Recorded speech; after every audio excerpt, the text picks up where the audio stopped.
Hola, yo soy Meli. Bienvenidos al podcast Dharma en Movimiento, un espacio donde exploramos los rituales de movimiento para vivir en propósito. En el episodio anterior les conté mi historia y por qué me gusta estudiar la biología del estrés y el movimiento como la principal línea de defensa ante esta reacción corporal. A veces la presencia del estrés es silenciosa.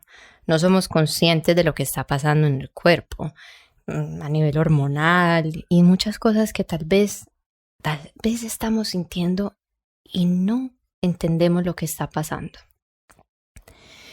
No somos conscientes de lo que nuestro cuerpo nos está diciendo. Otras veces nos para y nos dice no más. Pide a gritos que le pongamos atención a los mensajes que nos manda.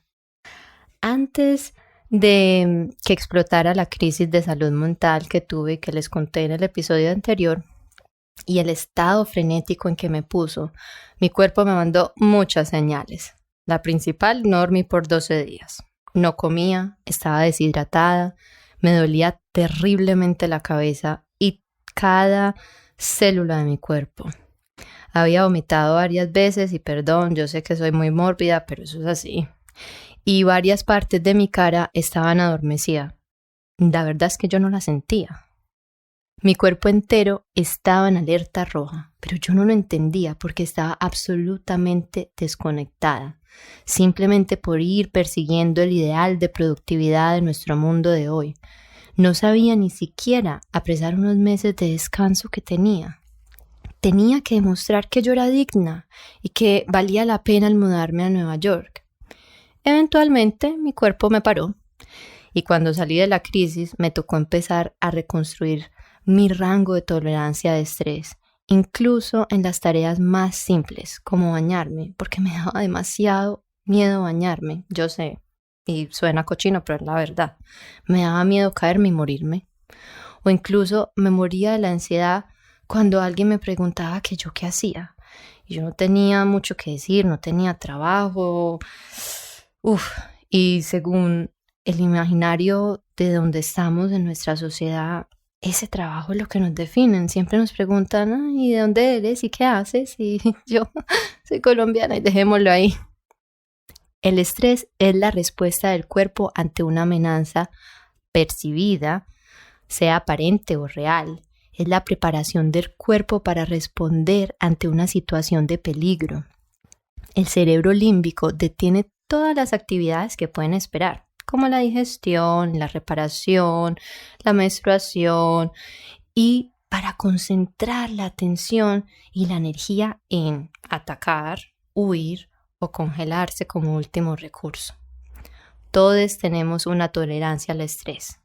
Nuestro rango de tolerancia se determina en nuestra niñez y se puede reducir o ampliar a lo largo de la vida dependiendo de las experiencias que repetimos. Un rango amplio de tolerancia nos permite determinar correctamente si estamos seguros y la severidad de la amenaza aparente, dándonos las facultades y la agencia para responder de una manera proporcionada durante y después del evento desencadenante. Igualmente nos permite responder mejor a la amenaza percibida durante y después del evento y volver a regular el cuerpo. Eso último, eso de regular el cuerpo, eso es la clave. En el mundo de hoy vivimos muchos eventos que nos generan estrés y la gran mayoría no sabemos regularnos después de ellos, ni siquiera nos damos cuenta. Por el contrario, seguimos porque hay que echar pa'lante y acumulamos estrés o carga alostática. La carga alostática se refiere a la carga acumulada de estrés crónico y eventos de la vida. Implica la interacción de diferentes sistemas fisiológicos en diversos grados de actividad. Cuando los desafíos ambientales, es decir, de nuestra vida, superan la capacidad del individuo de afrontarlos, se produce una sobrecarga alostática. Entre más crece, como decimos en la costa, que crezca la pila, esta carga restringe nuestro rango de tolerancia, Ahí es cuando estallan enfermedades silenciosas como la hipertensión y las crisis como la que tuve yo. Se expresan genes de enfermedades hereditarias que tal vez no se tenían que expresar. Y tenemos reacciones emocionales con consecuencias hay veces irreparables. Recurrimos a otros mecanismos para tolerar, como las adicciones de todo tipo, inclusive maratones de Netflix, como la que tuve yo. Parece inofensivo, pero la verdad no es tan inofensivo. Buscamos experiencias extremas, esa es otra opción, o violentas, lo que sea, para adormecer esa terrible sensación de estar en desequilibrio. Nuestro cuerpo nos pide a gritos un cambio, buscamos de alguna manera u otra sentirnos bien. Y si no, digamos, ¿cuál es la fama del viernes? Es aquí también donde tomamos decisiones que no están alineadas con nuestra identidad más pura. No tenemos visión a largo plazo. La actitud es inmediatista y no por nada en ambientes de mucho estrés como Wall Street, inclusive los médicos, que son los que tienen peores hábitos, que trabajan horas y horas y tienen la responsabilidad de otros en sus manos. Es tremendo estrés. Se observa en ellos las más altas incidencias de enfermedades crónicas no transmisibles.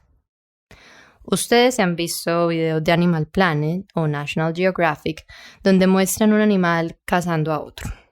Usualmente justo después del evento, cuando el animal mira alrededor y ya no detecta a la amenaza aparente o en ese caso bastante real, se sacude, toma un tiempo para descansar, come y suelta la carga. Es una energía, literalmente acumulamos energía para responder.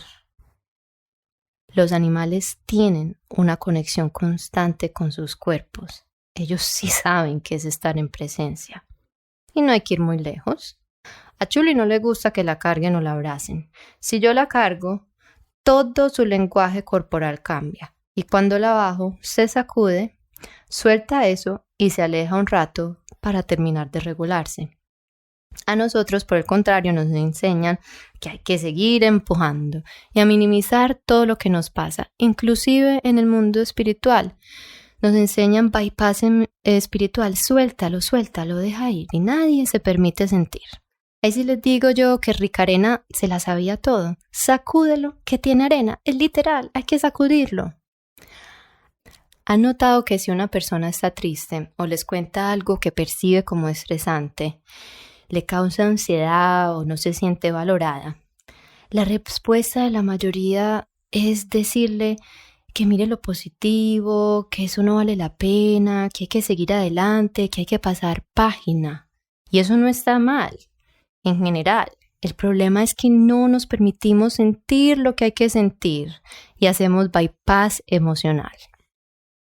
No nos permitimos observar las sensaciones de nuestro cuerpo y mucho menos investigarlos, porque para atrás ni para coger impulso.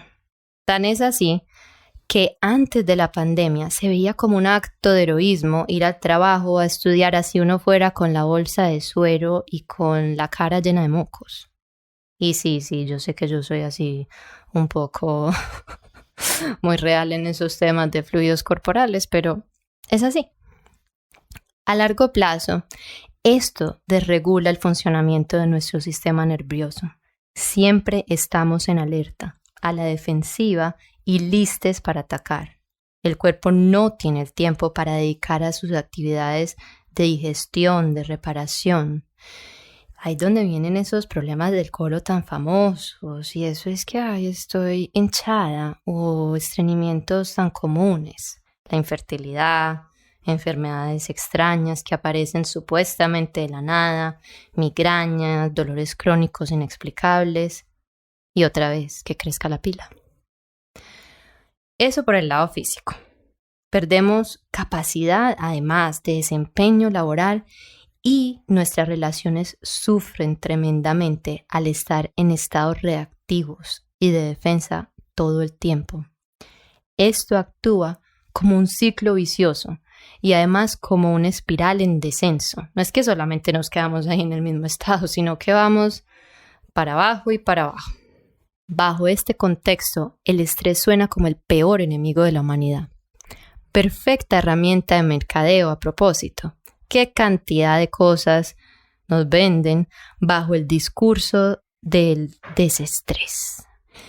Es perfecto porque su carácter es vicioso. Nos hará recurrir continuamente a aquello que nos quite esa incomodidad de las sensaciones de estrés.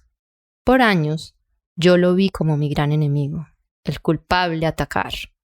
Desde muy niña, cuando escuchaba a mis papás hablar de sus pacientes y oía constantemente que el estrés es la razón silenciosa de un sinnúmero de enfermedades, en su mayoría inevitables. Cuando lo identifiqué como lo que me causaba sufrimiento, lo vi aún más como un enemigo. La verdad es que el estrés en el contexto de los desafíos del diario vivir es una respuesta biológica. Respuesta por la que estamos hoy aquí vives. Esa fue la respuesta que le salvó la vida a todos nuestros ancestros, por los que estamos aquí.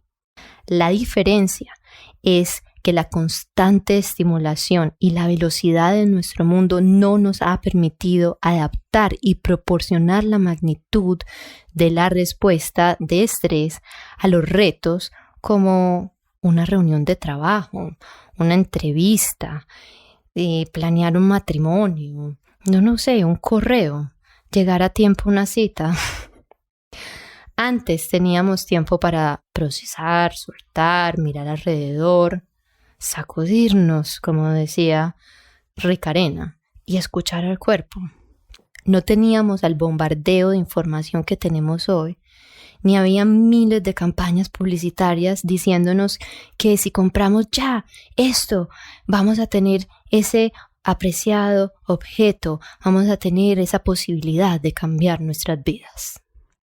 A medida que empecé a estudiarlo, entendí que es como un programa de computador, que solo yo, al conectarme con mi cuerpo, al hacerme consciente de las señales que me manda y a usar este nuevo código de movimiento para decirle, estamos bien. Este no es un león en la pradera. No me voy a morir, ni me van a aislar de mi tribu. Es solo un correo electrónico que dice que tengo que hacer una entrega antes de lo que yo anticipaba. O un cliente difícil, o una cuenta que hay que pagar. Esa capacidad de saber que estamos desregulados es conciencia o mindfulness, como se conoce hoy en día. Y requiere capacidad de atención, algo muy escaso hoy. Ahí es cuando tenemos el acceso a la elección o la agencia de decidir usar herramientas para regularnos, lo que en muchas creencias se conoce como la pausa sagrada, o como la sabiduría popular nos enseña, respira 10 veces antes de actuar. ¿Cierto que eso suena muy fácil? Ese mecanismo aparentemente simple de sentir las señales de desregulación, pausar y decidir cómo actuar es más difícil de programar y afianzar de lo que parece. Si no, estaríamos todos aquí levitando y esto sería una gozadera de tiempo completo. Para mí, la búsqueda de la pausa sagrada empezó después de 17 días de no salir. Desesperada por sentirme diferente, busqué en YouTube relajación. Y encontré mi primer video de Yoga with Adriene. De ahí nace mi amor por la práctica casera asistida, por la magia del Internet, la herramienta que ha cambiado al mundo, sobre todo si la utilizamos para un bien superior. Me sentí tan bien después de las primeras sesiones que todo dolor, malestar, emoción, lo solucionaba con clases de Adriene. Me duele la uña, clase de Adriene. Me duele la cabeza, clase de Adriene. Estoy triste, clase de Adriene. Para mi suerte, ella tiene video en el video de todo lo que uno le pueda ocurrir, lo que demuestra que nuestros dolores no son tan especiales y que la verdad, juntos podemos ayudarnos a resolverlos de miles de maneras. Una manera que resuene con uno, otra manera que resuene con la otra. Llevo ya más de 7 años con una práctica constante de yoga. Incluso antes de hacer mis certificaciones noté algo. ¿Cómo puedo llevar esa sensación post-yoga al resto de mi vida? Y si ustedes llevan algún tiempo en este mundo del yoga o espiritual, habrán visto una frase bastante común: yoga más allá del tapete. Y la verdad es que de eso se trata, solo que, sobre todo en la velocidad en la que vivimos hoy, el contexto del tapete, de lo que aprendemos ahí, es un aprender específico a ese contexto. Esas actitudes, movimientos, respiración están asociadas por nuestro cerebro al lugar, la hora, la música, inclusive la voz de la persona con la que practicamos. Tan es así que yo me siento en mi tapete o llego a escuchar la voz de alguien y de una empiezo a respirar más conscientemente. Yo pasaba por lo menos 1 hora al día haciendo yoga y ejercicio. Meditaba 20 minutos, escribía 10. Escuchaba audios de frases positivas y empoderadoras mientras me bañaba y me leía de cuánto libro de autoayuda encontraba en mi camino. Inclusive al gran Joe Dispenza, a quien admiro muchísimo. Su meditación me ayudó a en verdad empezar a desmontar muchos de los comportamientos que yo no quería en mi vida. Fue en esta meditación que empezaron a llegar las primeras imágenes y visualizaciones como profesora de yoga, mucho antes de empezar la pandemia. Pero en fin, todas estas prácticas constantes, mi admiración por la filosofía estoica y aprender datos y tips para en esencia ser más feliz eran la gran base. Sin embargo, seguía notando que cuando yo me sentaba a trabajar y leía el primer correo, ¡boom!, corazón a 1000, ansiedad, rabia, intolerancia. ¿Y a dónde quedó todo ese bienestar de hace más o menos 30 minutos? Tuve la gran suerte, por coincidencia o sincronismo, de toparme con las técnicas de entrenamiento mental por un correo de esos que ni siquiera sé cómo me llegó. Todas las cosas en las que estoy inscrita. Las técnicas de entrenamiento mental basadas en conciencia están diseñadas para ampliar el rango de tolerancia al estrés. Gracias al estudio del estrés bajo este contexto es que lo logré resignificar. Es una respuesta biológica diseñada para mantenerme viva y por ella existo. Además, mi motivo para profundizar y comenzar a conocerme a mí misma, uno de los grandes maestros del currículum para la evolución de mi alma. Ahora lo veo como esa primera prueba en esa hoja de vida que nos hace un llamado de conciencia y a través de nuestro cuerpo nos dice que algo merece atención, oportunidad para reprogramar si es necesario, observar lo que no es beneficioso, alejarlo o ponerle límites, o tal vez la señal de que estamos caminando en terreno desconocido, en zona de innovación. Y ahí accedemos a las herramientas para responder de manera gentil y progresiva y decirle que no hay que temer si en verdad no hay que temer. Y también muchas veces es noticia que la situación actual no es sostenible y que estamos a punto de un colapso como me pasó a mí. El entrenamiento mental combinado con mis otras prácticas de yoga, movimiento, meditación y reflexión me permite traducir esa conexión con mi cuerpo y sus mensajes durante la práctica al dominio no específico de todo lo que puede pasar en el día y todo lo que yo no puedo controlar. En la práctica de yoga hacemos el trabajo de base y nos conectamos con nuestra versión más pura, la fuente, Dios, el universo, llámenlo como ustedes le quieran llamar. Al reflexionar, después de meditar, traducimos a través de la escritura libre esas sensaciones que parten desde el cuerpo, acciones concretas que se pueden tejer en el diario vivir. Accedemos y fortalecemos nuestra capacidad de estar en sintonía con esas determinaciones a través de las habilidades de dominio general del entrenamiento mental basado en movimiento. Finalmente, encaminamos todas estas prácticas a que se realicen y soporten nuestro Dharma o nuestro propósito mayor. para que toda esa energía que generamos, la salud, la vitalidad de nuestro ser, tenga un uso trascendente. Ese uso trascendente comienza con devoción en un mismo. Todo lo anterior compone el ciclo virtuoso que a diario trato de fortalecer para ir desmontando el ciclo vicioso del vivir en inconsciencia y desconexión con nuestro instrumento.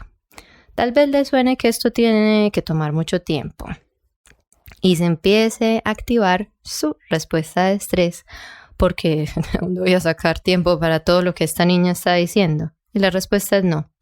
Esto se puede practicar en media hora. Si tienes una hora, mejor. Si tienes más, ¡qué delicia! También depende de lo que tú quieras priorizar. Tu desarrollo, tu dicha, tu armonía. O la carrera imparable del trabajo y la velocidad incesante en nuestra sociedad. Esa primera lección es el principio de tu revolución, de tu transformación y de cómo quieres surfear las horas del tiempo.